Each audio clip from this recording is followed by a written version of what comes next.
Be be جان کی طبیعت بہت خراب تھی۔ بچے کی ولادت کا دن قریب آ رہا تھا۔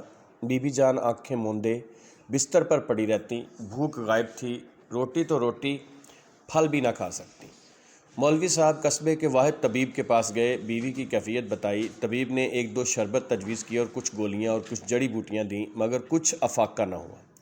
مولوی صاحب سارے قصبے والوں کا علاج اپنی دعا سے کرتے تھے۔ اپنی اہلیہ کے لیے بھی دعا کی، چینی کی پلیٹ پر زعفران سے آیات شفا لکھ کر کئی بار پلائیں۔ بڑے مولانا صاحب سے بھی، جو مولوی صاحب کے استاد تھے، دعا کرائی، مگر حالت ویسی کی ویسی رہی۔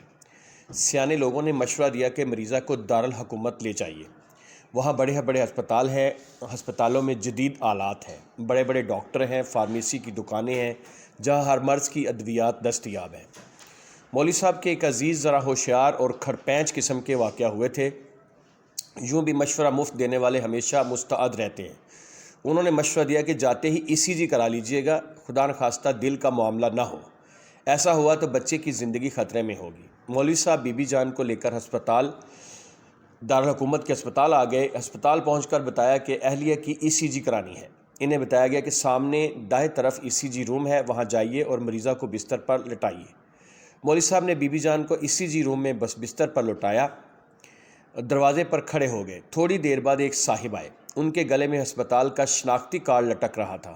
وہ اندر جانے لگے تو مولوی صاحب نے روکا اور بتایا کہ اندر ایک خاتون ہے۔ ان صاحب نے کہا کہ خاتون کی ECG کرنے ہی وہ آئے ہیں۔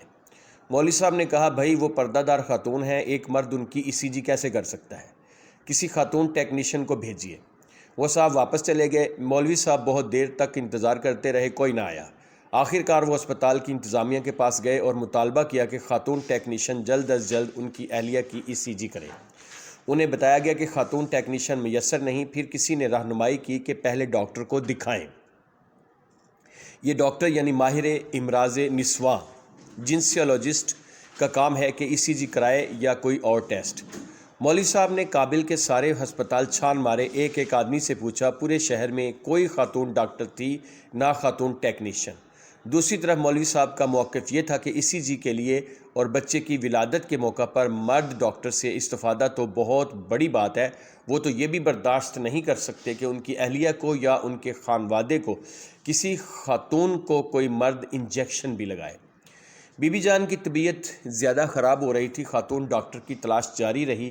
ہرات سے لے کر بدخشاں تک اور مزار شریف سے لے کر قندھار تک ہر جگہ فون کھڑکائے گئے، گلی گلی چھان ماری گئی۔ افسوس، کسی خاتون ڈاکٹر کا، کسی خاتون نرس کا، کسی خاتون ٹیکنیشین کا کوئی سراغ نہ ملا۔ اب بی بی جان نیم بے ہوش ہو چکی تھی۔ بیٹی نے رو کر باپ سے کہا کہ ڈاکٹر مرد ہے تو کیا ہوا، جان بچانا زیادہ ضروری ہے۔ مولوی صاحب نے بیٹی کو ایک سرد اور عجیب لہجے میں جواب دیا کہ ابھی تو یہ بات کر لی ہے، اس کے بعد ایسا سوچنا بھی مت۔ بیٹی نے باپ کی آنکھوں میں اس سمے موت جیسی صفاقی کو واضح طور پر دیکھا۔ پھر انہیں بتایا گیا کہ خاتون ڈاکٹر دو ہی صورتوں میں مل سکتی ہے۔ پہلی صورت یہ ہے کہ کابل سے شمال کو جائیں، دریائے آمو کو پار کریں، ساتھ ہی ازبک شہر ترمز ہے، وہاں کسی بھی کلینک پہ چلے جائیں، خاتون ڈاکٹر بھی موجود ہیں، نرسیں بھی اور پیرامیڈیکل سٹاف بھی۔ دوسری طرف یہ ہے کہ کابل سے جلال آباد جائیں، وہاں سے پشاور کا سفر کریں، پشاور کے کسی بھی ہسپتال میں چلے جائیں، خاتون ڈاکٹر آپ کی اہلیہ کا علاج کرے گی۔ مولوی صاحب سوچ میں پڑ گئے، آمو کو پار کر کے ترمز جانا تو بہت لمبا پڑے گا۔ ادھر بی بی جان کی طبیعت خراب سے خراب تر ہو رہی تھی، علاج میں مزید تاخیر مہلک ہوگی۔ بیٹی کو ساتھ لیا اور جلال آباد کی طرف چل پڑے۔ بی بی جان اب نیم بے ہوش نہیں تھی بلکہ مکمل بے ہوش ہو چکی تھی۔ بیٹی روئے جا رہی تھی۔ جلال آباد تک سڑک کا برا حال تھا، گاڑی ایک خاص حد سے زیادہ تیز نہیں چلائی جا سکتی تھی۔ جلال آباد رکے بغیر یہ بدقسمت قافلہ پاکستان کی طرف روانہ ہوا، مگر افسوس ابھی بارڈر 20 میل دور تھا کہ موت کا فرشتہ آ گیا۔ بی بی جان نے چند اکھڑی اکھڑی سانسیں لیں اور جان پیدا کرنے والے کے سپرد کر دی۔ مولوی صاحب رو رہے تھے، مگر حیران کن بات یہ ہوئی کہ بیٹی کی آنکھ میں آنسو نہیں تھے، آگ کے شعلے تھے۔ اس کی آواز میں ملائمت تھی نہ خوف۔ وہ اپنے باپ سے وہ سب کچھ کہہ رہی تھی جو افغانستان کی ہر بیٹی کہنا چاہتی ہے مگر کہہ نہیں سکتی، کہ ابا آپ رو کیوں رہے ہیں؟ آپ ہی تو بی بی جان کے قاتل ہیں۔ آپ نے اور آپ کے ہم نواؤں نے لڑکیوں پر تعلیم کے دروازے بند کیے۔ آپ کے پیروکاروں نے لڑکیوں کے اسکول نظر آتش کیے۔ یونیورسٹی تو دور کی بات ہے، ہائی اسکول تک کی تعلیم بھی حرام قرار دے دی۔ آپ کو ان لڑکیوں کی چیخیں نہ سنائی دیں۔ جنہوں نے یونیورسٹیوں کے بند دروازوں کے سامنے ماتم کیا۔ آپ نے لڑکیوں کو ٹیکنیشین، نرس، ڈاکٹر، پروفیسر اور سائنسدان بننے سے روک دیا۔ ستم یہ ہے کہ یہ سب آپ نے اس مذہب کے نام پر کیا جس نے علم حاصل کرنا مرد اور عورت دونوں کے لیے برابر کا فرض قرار دیا ہے۔ آپ نے اپنے رسم و رواج کو مذہب کا لباس پہنایا اور خلق خدا کو بلیک میل کیا۔ آپ نے عورت سے وہ بنیادی حقوق بھی چھین لیے جو بطور انسان اسے حاصل تھے۔ آپ نے انہیں گھروں میں قید کر دیا۔ آپ لوگوں کے نزدیک عورت محض ایک مویشی ہے جسے گھر میں باندھ کر رکھنا چاہیے، مگر دوسری طرف آپ لوگوں کی اس منافقت کا کیا کہنا کہ اپنی عورتوں کے علاج کے لیے مرد ڈاکٹر اور مرد ٹیکنیشین منظور نہیں، بلکہ خواتین ڈاکٹر اور خواتین ٹیکنیشین درکار ہیں۔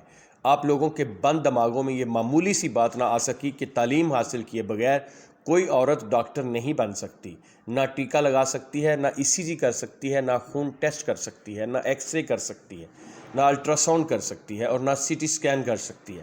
آپ اپنی مریض عورتوں کے قاتل ہیں۔ آپ کا نام نہاد علم آپ کو یہ نہیں بتا سکا کہ جب عالم اسلام کی پہلی نرس اور پہلی سرجن رفیدہ بنت سعد الاسلمیہ رضی اللہ تعالی عنہا نے جنگ احد، جنگ خیبر اور دوسری جنگوں میں آقا صلی اللہ علیہ وآلہ وسلم کی اجازت سے شامل ہو کر زخمیوں کا علاج کیا تو یہ زخمی عورتیں نہیں، زخمی مرد تھے۔ اب آپ لوگوں کے لیے دو ہی راستے ہیں، اپنی عورتوں کو مرنے دیجیے یا ان کا یا علاج ان پر مردوں جدید سے تعلیم کرائیے۔ کے دروازے کھولے۔ اگر یہ نہیں ہے تو آپ دوبارہ واپس پتھر کے دور میں چلے جائیں، یہ سب سے بہتر ہے آپ کے لیے۔